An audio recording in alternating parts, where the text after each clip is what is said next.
12월 4일 법률방송 러투데이 시작하겠습니다. 오늘 첫 소식입니다. 판사 블랙리스트 논란으로 촉발된 전국 법관 대표회의가 오늘 4차 회의를 마지막으로 지난 6개월간의 공식 활동을 마무리했습니다. 오늘 4차 회의에선 판사회의 상설화를 전제로 운영위원회 설치 방안 등이 논의됐는데 이철규 기자가 다녀왔습니다. 오늘 열린 4차 전국 법관 대표회의 주요 안건은 법관회의 상설화에 따른 운영위원회 구성 방안이었습니다. 앞서 판사회의는 지난 9월 3차 회의에서 판사회의의 상설화와 관련된 규칙 개정안을 만들어 대법원장에 전달했고 대법원은 현재 규칙 마련에 들어간 상태입니다. 이와 관련 오늘 열린 4차 회의에선 상설 전국법관 대표회의가 구성되기 전까지 운영위원회 체제로 판사회의를 운영하는 방안을 논의했습니다. 운영위는 판사회의 활동과 논의 결과를 정리, 마무리하며 실질적인 의결기구 역할까지 하게 될 것으로 보입니다. 또 상설화될 전국법관대표회의 설립 준비 과정에서도 상당한 목소리를 내며 일정한 역할을 할 것으로 전망됩니다.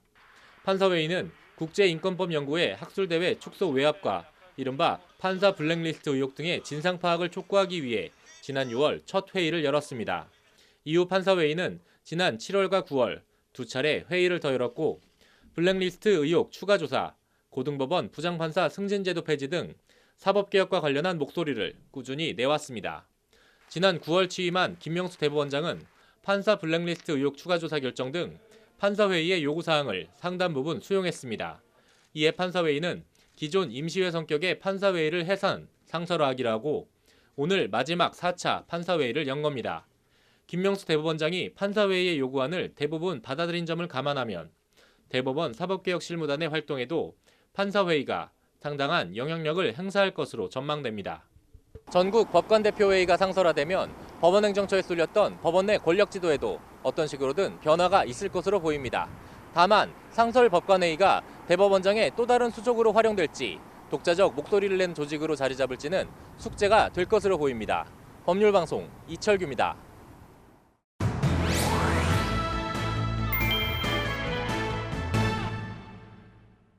네, 현직 부장판사가 서울중앙지법 형사수석부장판사의 구속 적부심 판단 여부에 대해 SNS에서 공개 비판을 해서 파문이 커지고 있습니다.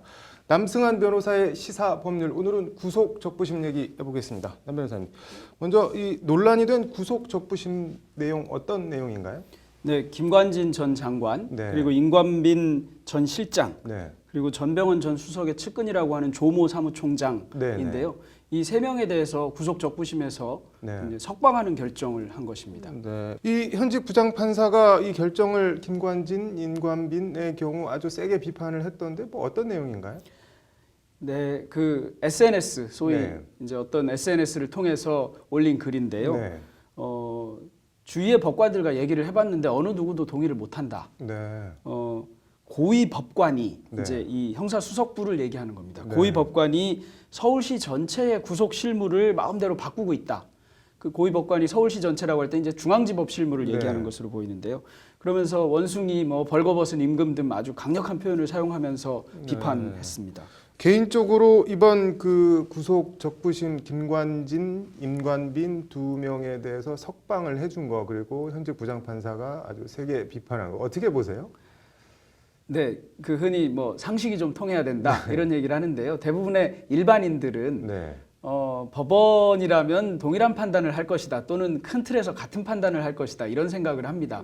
그런데 원론적으로만 따지면 판사마다 생각이 다를 수 있으니까 어떤 경우에는 풀어줄 수도 있고 이 사람은 석방할 수도 있고 구속할 수도 있는 것 아니냐, 이럴 수는 있습니다. 그런데 실무적으로는 구속영장 실질심사를 통해서 구속된 피고인이 적부심을 통해서 석방되는 경우는 거의 없습니다. 아주 드문 경우. 아주 드문 경우인데 지금 이번에 한 번에 3건이나 이런 일이 발생하고 그 사유들이 조금 석연치 않다, 이렇게 변호사들은 보고 있습니다, 시장에서. 그래서 이거 좀 이상하다, 이런 생각을 많이 하고 있고요. 그에 대해서 법원은 이런 얘기를 합니다. 예를 들면 그 조모 전 사무총장의 경우에는 긴급체포가 위법하지 않았냐, 이런 얘기를 하고 있는 것인데요.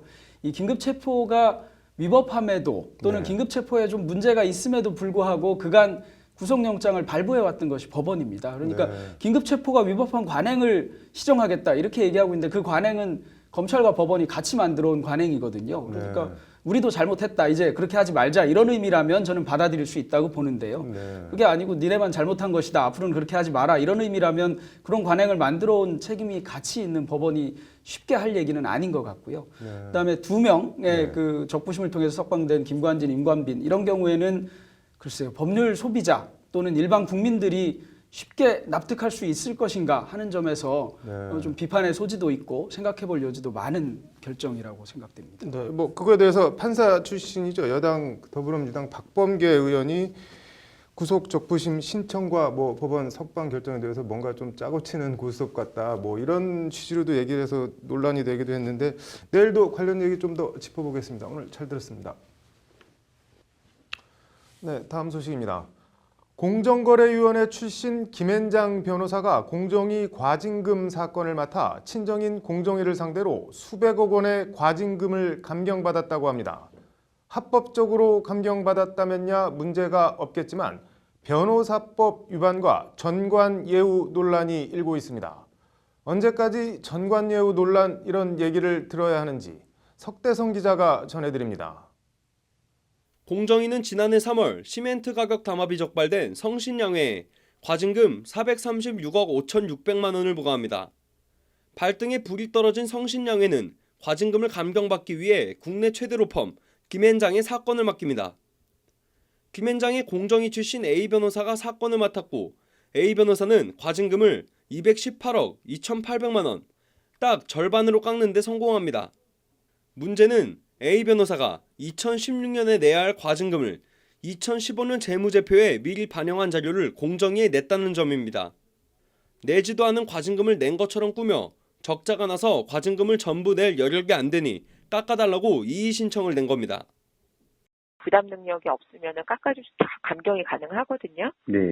근데 당해 사건의 과징금에 대해서 다투고 있으면서 당해 사건의 과징금을 아예 비용으로 넣어가지고 부담 능력이 없다라고 주장하는 거는 말이 안 돼요. 뒤늦게 이런 사실을 알게 된 공정위는 지난 4월 과징금을 원래대로 다시 부과했습니다.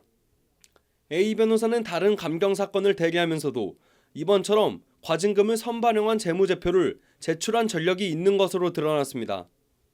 업계에선 이른바 시간차 수법이라 불릴 정도로 공공연히 자행되고 있습니다. 근데 그게 파악이 거의 불가능한 게 재무제표만 내거든요. 숫자만 적혀 있는 거. 사실 뭐 담당자가 그거를 사실 알기가 쉽진 않죠. 공정위는 직무수행 시 진실을 은폐해서는 안 된다는 변호사법 제24조 위반을 이유로 A 변호사를 대한변협에 징계 요청할 방침입니다. 공정위가 피시민 변호사를 변호사법 위반으로 징계 의뢰하는 건 처음 있는 일입니다. 협회가 먼저 나서가지고 이제 조사 절차를 포함한 징계 절차를 할 계획은 현재로서는 없고, 예. 이제 만약에 징계 요청서가 오게 되면 이제 통상의 절차에 따라서 이제 처리를 할 예정이고요. 공정위가 뒤늦게 김앤장 변호사의 꼼수를 적발해내긴 했지만 뿌리 깊은 정관예우 폐해에 대한 비판이 다시 거세게 일고 있습니다. 법률방송 석대성입니다.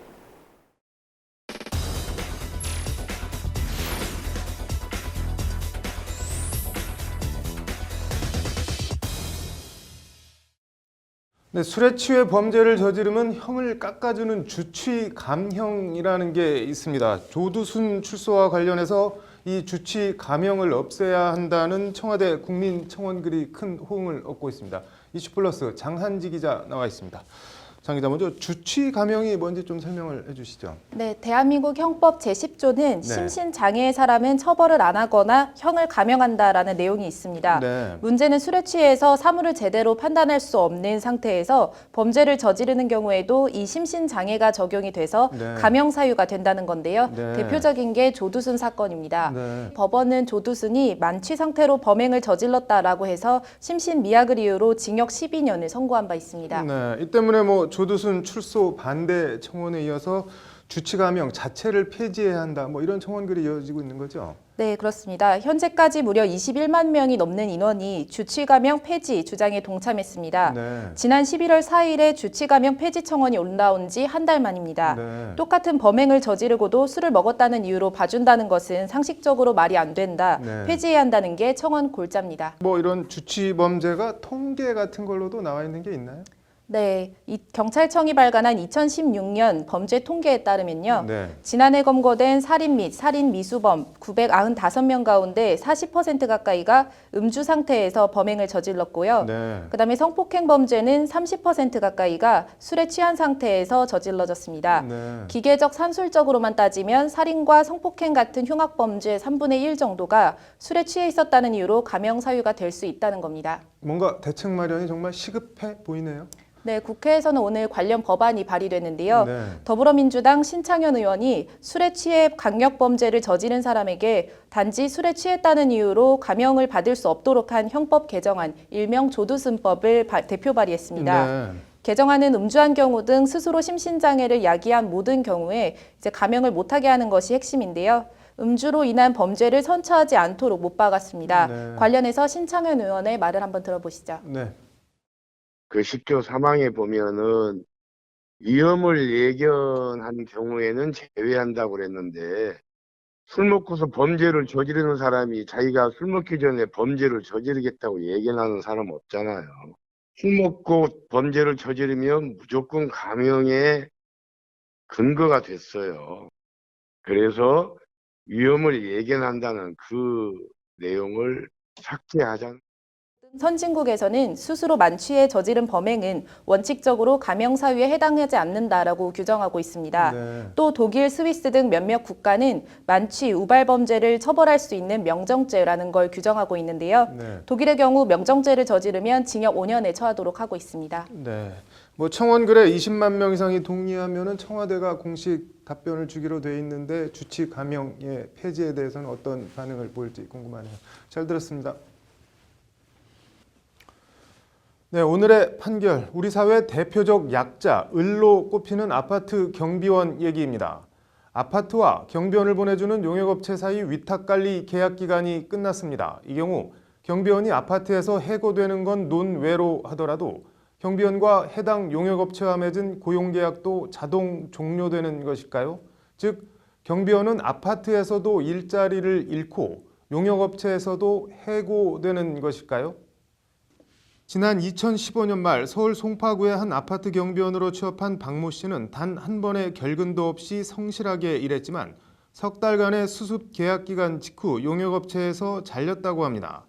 박 씨가 용역업체와 체결한 계약서에는 근로계약 기간과 상관없이 용역업체와 아파트 사이의 계약이 끝나면 근로계약이 종료될 수 있다는 조항이 들어 있었습니다.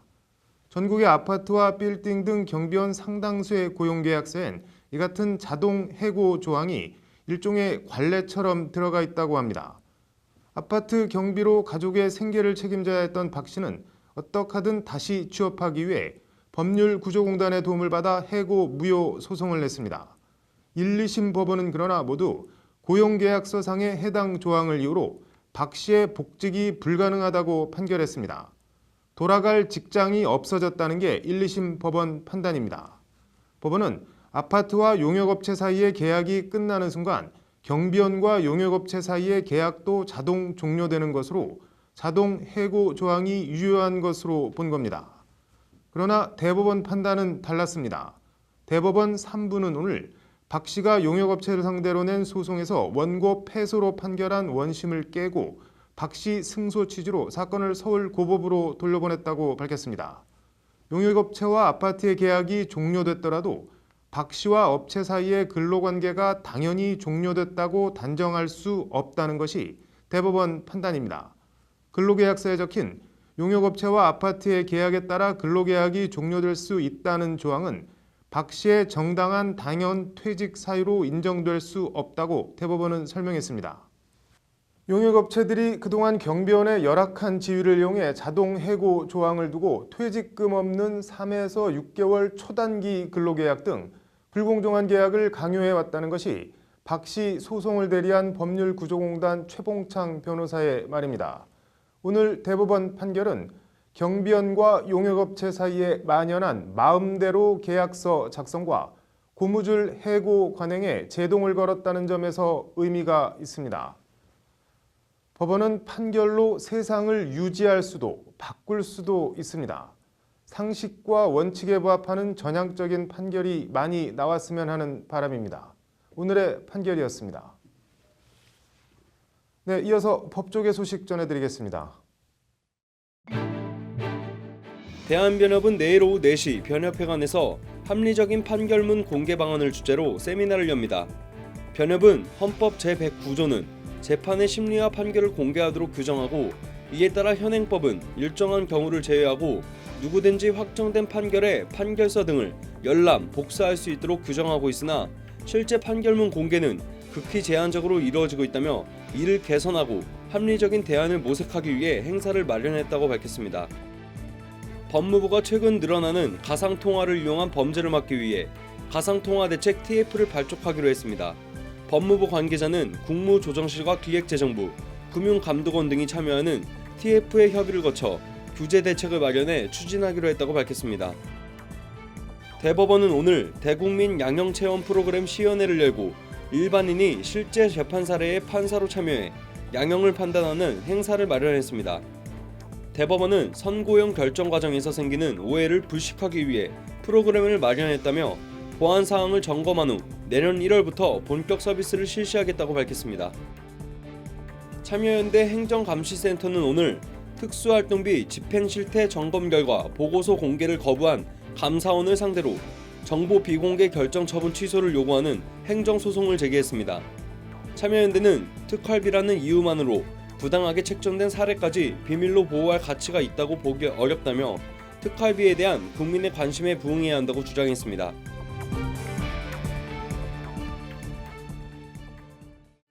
네, 12월 4일 법률방송 로투데이 마치겠습니다. 시청해 주셔서 고맙습니다.